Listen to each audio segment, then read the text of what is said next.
дуруд шунавандагони гиромӣ.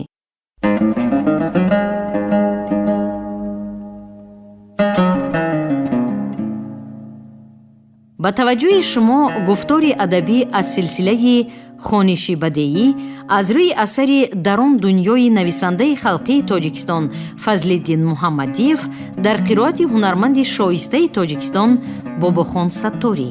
оғози гуфтори 31.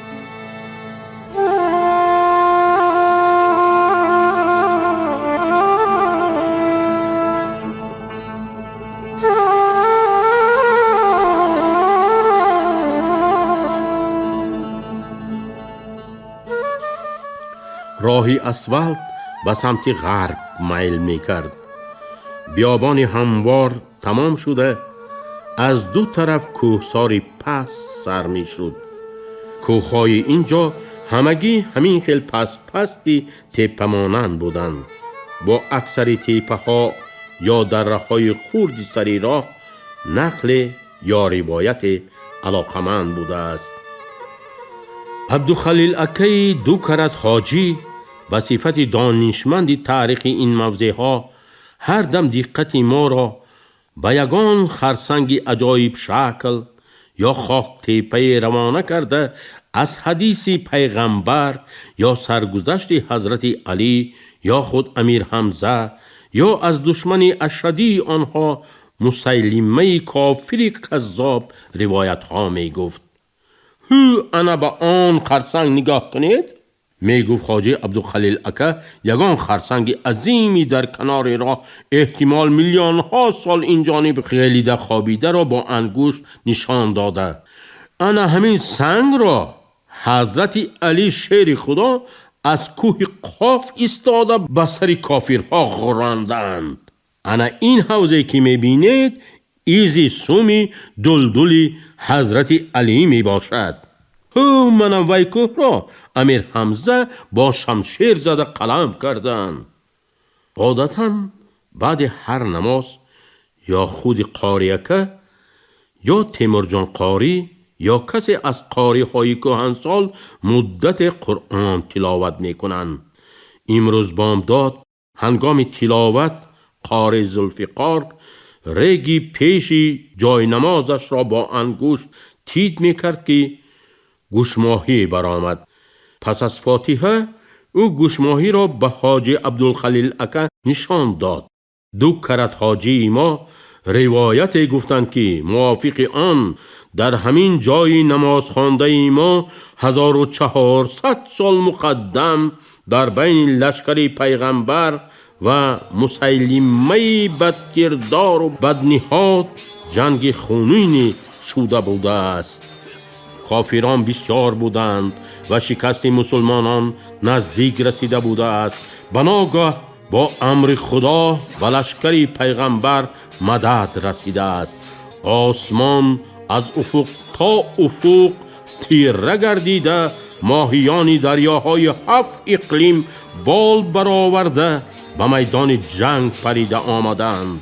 ماهیان شجاع با قنات و دم و فوک‌هاشان به چشم کافران غدار و اشتران لعنتی آنها زده در یک زم همه را کور کردند.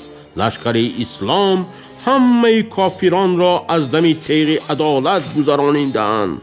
اینک گوشماهی که قاری ذوالفقار از مغز ریگ یافته برآوردند نشانه مبارکی بوده است از کارنمایی سیله های ماهیانی پرانچکی از همان وقت به دعای رسول خدا مشرف شده بودند.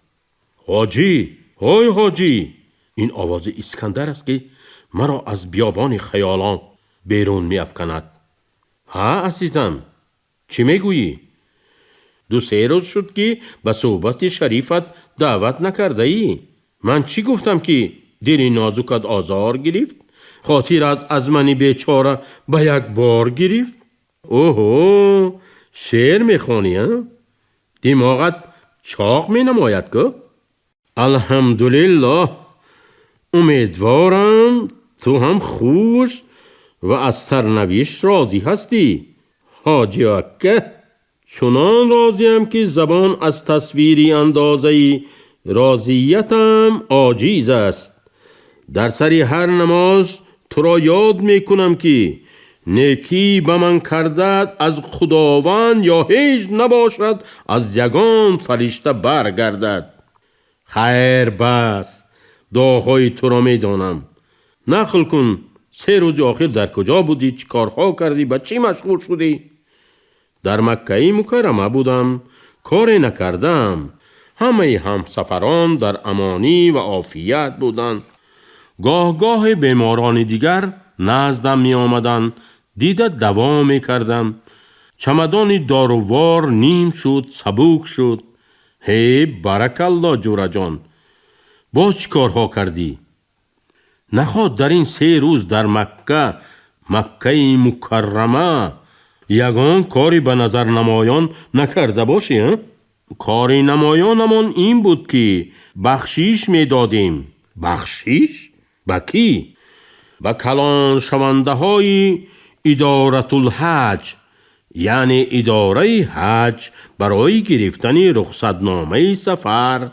هر روز خدا کثیر ترجمان همراه یکی از سیدان با آن اداره می رفتند. برگشته می گفتند که در ادارت الحج کدام یک چرخ اپرتی بر رخصتنامه مهر می زدگیشان دور نزده مانده است. برای روغن مالیده به کار انداختن انا همان چرخ به مأموران سر هر مسافر 10 ریالی بخشش دادن ضرور است. از بس که کیسه امان عمومی است، این نکته را برای معلوماتتان خبر می دادند تا که بعد ویدمستی خراجات را دیده این پول به کجا رفت گفته نپرسید. دموکراتیا ده؟ فهمیدم. دموکراتیا باشد معلوم. بعد بگاهی نیز برگشته می گفتند که روغن پولی نرسیده است، باز بخشیش دادن لازم، ولی این دفعه 7 ریالی. تامل همین باشد چی چاره؟ راضی می شدیم. در خاطرت باشد گفته بودم که هنوز در جده مبارکه گروهی ما به 2 تقسیم شده بود، به تاشکندی ها و قزانی ها. ما تاشکندی ها در بدل 2 روز 4 مراتبه بخشیش داده صحت سلامت رخصت نامه گرفتیم. اما 6 نفر قزانی ها روزی 3 هم باز 3 ریالی بخشیش دادن. این امتیاز به چی وابسته بوده است؟ به طبیعت قزانی ها یا فضیلت مأمورانی که به آنها وابسته شدند. به خیالم این همان اسرار نازک است که وقت و ساعت کشفش نرسیده است. شاید. خیر حاجی، استا که در عربستان سعودی بودن خود را دیگر فراموش نکردی؟ 2 بار فراموش شد. سبیل ماند از فراموش خاطری هم قریب بود که فاجعه سرزند. کلان شونده ها از طایف مبارک آمده به کنگرس عالم اسلام رفتند. دیگران به سیر کوچه و بازار. بنده سیگاریت را آتش داده به زینه برآمدم و در همان جای مقرری تماکو کشی من و ملا اوراقکر راست ایستادم. ناگاه شرفه پای به گوشم رسید. به بالا نگریستم که جوان زن از قبض 4 می فرماید: کلاسیکا و شعرهایشان دلبران سرقامت و سیمینتن ماه پیکر و آوچشم را تعریف کردند که خودی آن همان جوان زن نازنین بود. من که با خیال وطن، عائله و یار و دوستانم بم بودم، در کجا بودنم را لحظه فراموش کردم. آخر در مملکتمون یگان دختر یا زنی صاحب جمال را ببینید، چنانه که به اثر زیبای صنعت یا یگان منظره خوشروی طبیعت به هیچ غرض با حسن توجه می نگری، از تماشای وی دم بهره می بری. برای این تو را کسی ملامت نمی کند. غیر از لنگه ها گفتنی هستی ها؟ البته янга ҳо истисно. банда ки ҳанӯз дар қайди парешонӣ будам, беихтиёр ба ҷавонзан салом додам. ӯ бо ишораи сар алайк гирифт.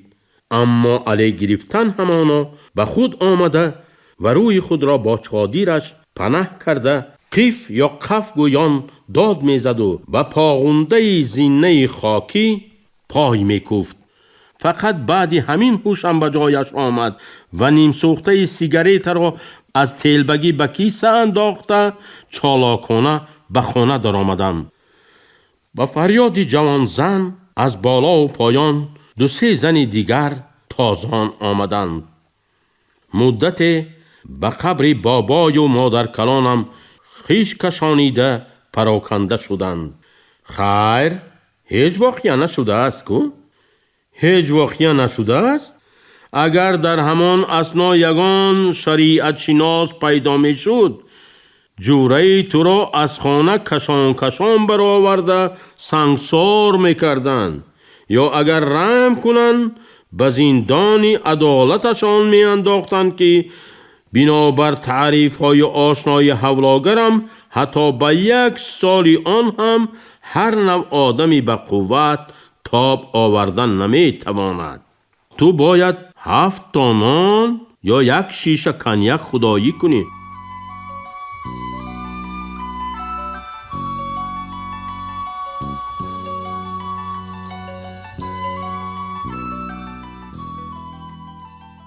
рӯзи дигар дар Каъбатуллоҳ ҳазрати Наримон вақти намози пешин сар ба саҷда рафта, дигар сар набардоштанд. худат медонӣ ки намози пешин 10 ракъат мебошад. аҳволи ҳазратро дар Шереметова дида будӣ. азбас ки ба саломатии ҳар як ҳоҷӣ бо сари худ ҷавобгар шудаам, ночор намозро вайрон карда ҳайкали 2 метрии ҳазратро бо азобе ба сояи айвон кашола кардам. намоз ба охир расида нарасида атрофамро ҳомиёни шариат печониданд ва ба даштому дағдаға даромаданд. ҳазрати Наримон беҳолона ба сутун такя карда менишастанд ва маҷоли ҳарфе гуфтан надоштанд. банда калимаҳои тоҷикӣ, узбекӣ, русӣ ва арабиро ба ҳам омехта фаҳмонданӣ мешудам ки мо аз зарурат тарки намоз кардаем. ман табиб ҳастам. ин мард гарчи ҳоҷаи асил аст, қалбаш заиф ва худмариз аст ва ғайраву ҳоказо. суде набуд.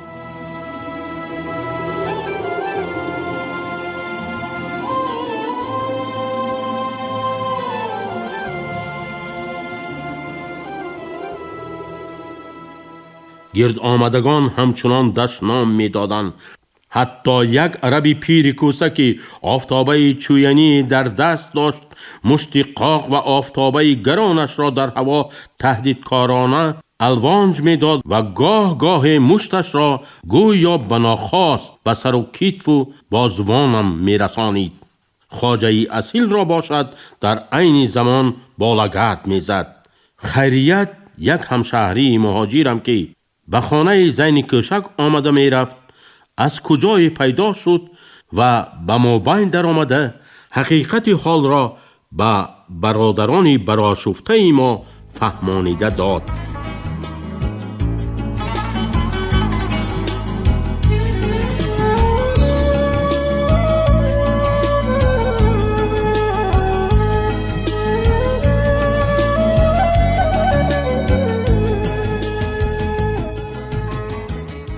از بغل حضرت بیمار داشته سوی منزل می رفتم و حکایت های تو را درباره سیل کوهستان به یاد می آوردم. تو می گفتی که سالهای پیش به دهه تو هر بهار سیل می آمده است و باغ و میدان و خانه های به سر راهش واخورده را خراب کرده می رفته است. چنانه که یک وقتها خودت دیده بودی گهواره، سماور و بالارهای در روی موجهای کفگین لپس زده رونده را من هم گویا در پیش نظر دیدم. باز 7 نان دیگر خدایی میکنی. تعامل همین است حاجی، خودت خوب میدانی.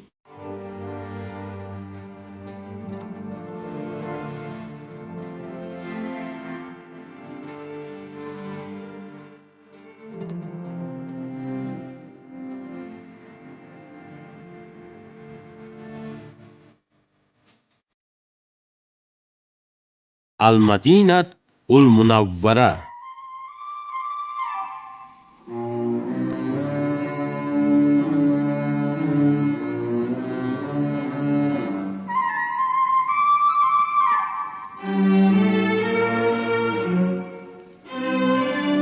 این شهری 40,000 نفری صرف نظر از خردیش سرمسجدترین شهر عالم است از افتکار. چنین می نماید که از موری آشخانه دیده منار و گنبد مسجد در این شهر زیادتر است. یکی از خدمتگاران محمود سلطان سمرقندی در ایستگاه اتوبوس ها ما را پیشواز گرفته بار و بونمان را به خرعرابه بار کرده خود به پیشتر آمد. ما در این شهر در خانه خوجین او خواهیم زیست. وقتی که هنوز در مکه مکرمه بودیم و به عید قربان تیاری می رفت، محمود سلطان به خانه زین کوشک سرخلانیده با قاریه که در خصوص استقامتگاه این جایی ما عهد و پیمان بسته بود. محمود سلطان پسر یکی از روحانیان دولتمند سمرقند ایشان سلطان خانی مشهور بوده است. پدرش در عرفه ریولوسیا وفات کرده است. پسر زیرک از رفت شمال پی برده رمه های چاروا، مال و ملک نقدینه و 80,000 تناب کیسداری پدر را که در سر راه پنجکند بین پول مغاب و باغ زاغان واقع بوده است اختیاری به حکومت نو سپرده به در کنده است. بعد سرسانی و سرگردانی های 2 ساله عاقبت در آذربایجان از سرحد گذشته اول به ایران و ترکیه، ثانی به عربستان آمده است.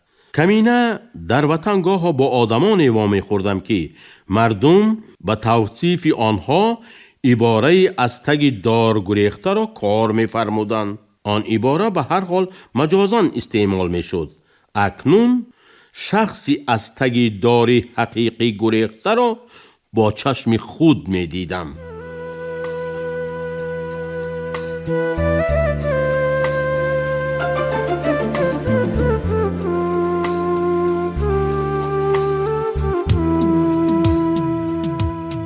محمود سلطان مردک 70 ساله قد پستی به قوت و خیلی سرحرکت و سرگپ بوده است.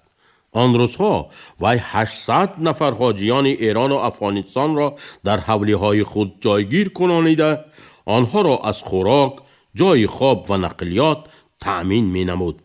شب و روز صدای جرنگاس موسفید گاه از کوچه و گاه از روی حولی های درون و بیرونش شنیده می شد که 4 زن، 3 پسر و خدمتگاران سرشماری خود را یک نفس آرام نگذاشته کار می فرمود.